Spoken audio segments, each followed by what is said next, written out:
بسم اللہ الرحمن الرحیم الحمد لله رب العالمين الرحمن الرحيم مالك يوم الدين إياك نعبد وإياك نستعين اهدنا الصراط المستقيم صراط الذين أنعمت عليهم غير المغضوب عليهم ولا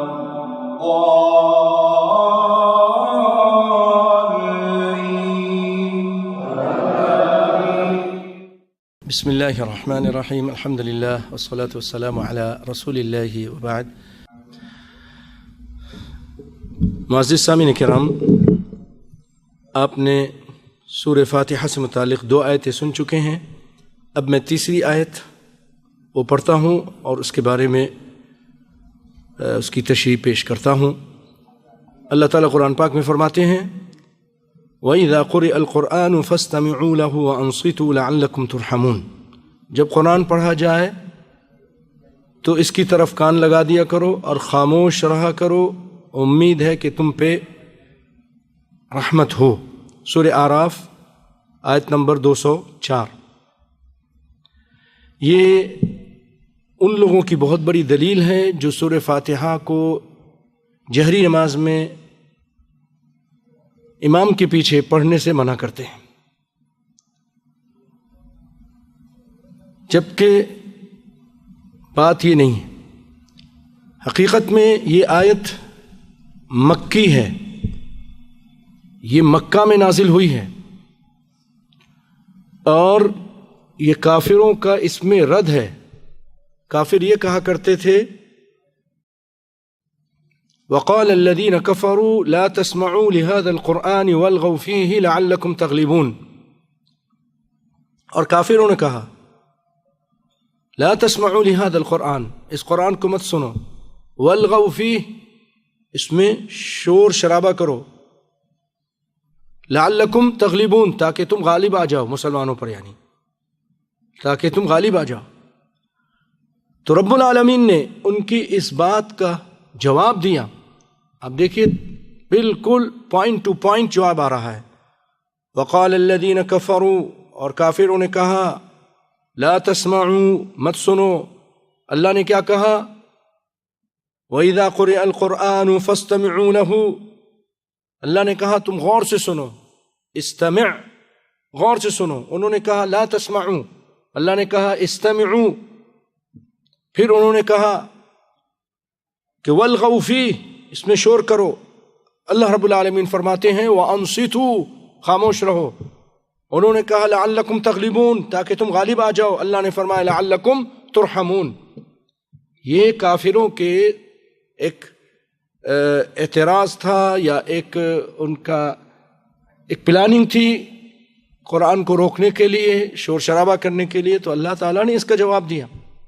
اور یہ مکی آیت ہے، اس وقت نماز فرض نہیں ہوئی تھی، اور یہ لا کر اس کو فٹ کرتے ہیں جی جب قرآن پڑھا جائے تو تم خاموش رہو، یعنی سورہ فاتحہ مت پڑھو. نماز میں امام کے پیچھے سورہ فاتحہ مت پڑھو، جبکہ نبی صلی اللہ علیہ وسلم کی واضح حدیثیں آپ کے سامنے بیان کی گئی ہیں. اور آج آپ سنیں گے کہ آپ صلی اللہ علیہ وسلم نے فرمایا لا صلاۃ لمن لم یقرأ بفاتحۃ الکتاب، جو بھی سورہ فاتحہ نہیں پڑھے اس کی نماز نہیں. بخاری کی روایت ہے. اور ایک روایت یہ بھی ہے کہ جب آپ پر نماز پڑھانی بھاری ہو گئی تو آپ نے فرمایا تم لوگ شاید میرے پیچھے کچھ پڑھتے ہو، آئندہ آگے انشاءاللہ تفصیل سے سنیں گے، تم میرے پیچھے کچھ پڑھتے ہو؟ انہوں نے کہا ہاں ہم پڑھتے ہیں جلدی جلدی. آپ نے فرمایا جب میں زور سے پڑھوں تو کچھ بھی مت پڑھو مگر سورہ فاتحہ ضرور پڑھو، کیونکہ اس کے بغیر نماز نہیں ہوتی. تو یہ آیت اگر عام ہے، آیت میں یہ کہا جا رہا ہے کہ جب قرآن پڑھا جائے خاموش رہو، حدیث اس کی استثناء اور تخصیص کر دیتی ہے کہ ہاں ٹھیک ہے جب قرآن پڑھا جائے تو عام چیزیں مت پڑھو مگر سورہ فاتحہ ضرور پڑھو. قرآن سے آپ نبی قرآن کے حکم کو نبی کی حدیث سے استثناء کرتے ہیں، تخصیص کرتے ہیں، جیسا کہ آپ نے دوسری خود مانتے ہیں آپ، مگر جیسے کہ اللہ تعالیٰ نے فرمایا سورۃ نور میں الزانیۃ والزانی فجلدوا، کہ زانی مرد ہو، زانیہ عورت ہو، زانی مرد ہو، ان کو درے لگا۔ تو اب میں آپ سے سوال کرتا ہوں، کیا ہر زانی کو درے لگایا جائے گا؟ شادی شدہ ہو تب بھی درے لگایا جائے گا؟ سنسار کرو، قرآن میں تو نہیں ہے، اور یہ آپ بھی مانتے ہیں۔ تو جب آپ یہاں اس آیت میں یہ استثناء اور تخصیص مان رہے ہیں تو وہاں پیچھے کیوں نہیں مان رہے؟ وَإِذَا قُرِئَ الْقُرْآنُ فَاسْتَمِعُوا لَهُ، قرآن میں تو نہیں ہے شادی شدہ کو سنسار کرو۔ اسی طرح ہاتھ کاٹنے سے متعلق اب کیا اللہ نے فرمایا کہ وَالسَّارِقُ وَالسَّارِقَةُ فَاقْطَعُوا أَيْدِيَهُمَا، چور ہو یا چوٹی ہو ان کا ہاتھ کاٹ دو۔ تو کیا آپ جو بھی تھوڑی چوری کرے، زیادہ چوری کرے، ہاتھ کاٹ دیں گے؟ نہیں، آپ اس کا ہاتھ کاٹیں گے جو ربع دینار یا اس سے زیادہ کی چوری کرے۔ تو یہ تخصیص قرآن میں نہیں ہے، یہ کہاں پر ہے؟ حدیث میں ہے۔ اور اس کو مانتے ہیں کہ نہیں مانتے؟ تو جیسے آپ اس تخصیص کو مان رہے ہیں، سورہ فاتحہ کی تخصیص حدیث میں، اس کو بھی مان لیجئے نا، اس کو نہیں مانتے ہیں۔ اللہ تعالیٰ سب کو ہدایت عطا فرمائے۔ اس آیت کی تفسیر کرتے ہوئے تیسیر البیان جناب ڈاکٹر لقمان سلفی صاحب وہ اپنے اس تفسیر میں لکھتے ہیں کہ نماز میں سورہ فاتحہ پڑھنا امام اور مقتدی سب پر واجب ہے۔ نبی کریم صلی اللہ علیہ وسلم کی صحیح احادیث سے بھی ثابت ہے، سورہ فاتحہ پڑھے بغیر نماز نہیں ہوتی۔ جن حضرات نے سورہ فاتحہ پڑھنا واجب نہیں سمجھا، ان کی مشہور دلیلیں مندرجہ ذیل ہیں۔ سب سے پہلے تو یہ ایک آیت وَإِذَا قُرِئَ الْقُرْآنُ فَاسْتَمِعُوا لَهُ وَأَنصِتُوا لَعَلَّكُمْ تُرْحَمُونَ۔ پھر اس کا جواب دیتے ہیں قرأت فاتحہ کے وجوب سے متعلق، وہ جواب دیتے ہیں کہ یہ حکم عام ہے، اور نماز میں قرأت فاتحہ کے وجوب سے متعلق حدیث خاص اور بہت ہی واضح اور صریح ہیں، اور اس آیت کی تخصیص کرتی ہیں، یعنی اس آیت میں تخصیص اور استثناء پیدا کرتی ہیں۔ ان کی دوسری دلیل کہ آپ نے فرمایا مالی انازع القرآن، آپ نے فرمایا کیا وجہ ہے، مجھ سے قرآن چھینا جا رہا تھا، ایسا لگ رہا تھا، تم پیچھے پڑھتے ہو، کہاں پڑھتے ہیں؟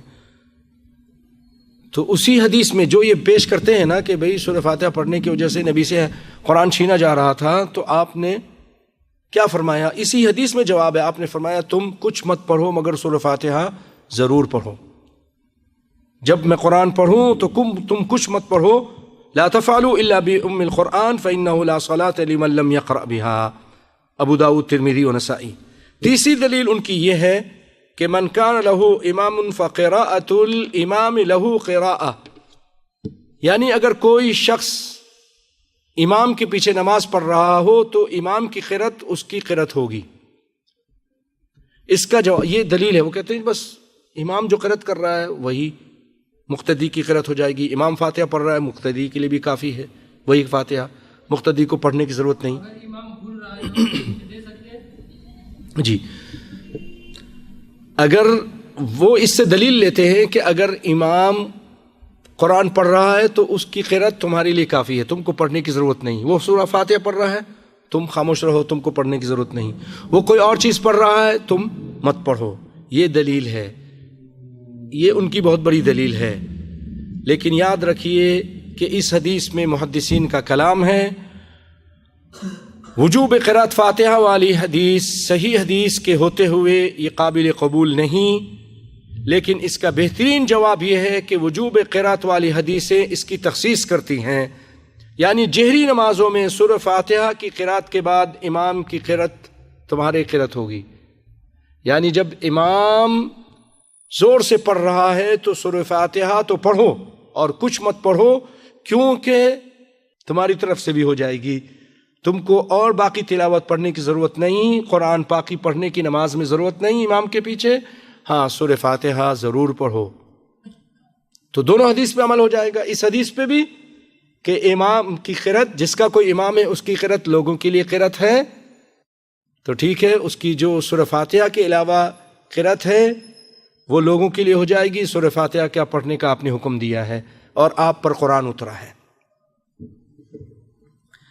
بھائیو، یہ کچھ باتیں تھیں ان آیتوں سے متعلق جو سورہ فاتحہ سے تعلق رکھتی ہیں۔ پہلے 2 آیتیں آپ کے سامنے، پھر یہ تیسری آیت، اور اس سے متعلق جو کچھ علماء نے کہا وہ پیش کر دیا ہے۔ اللہ تعالیٰ سے دعا ہے کہ اللہ تعالیٰ ہم سب کو قرآن و سنت پر عمل کرنے کی توفیق عطا فرمائے۔ بارک اللہ فیکم۔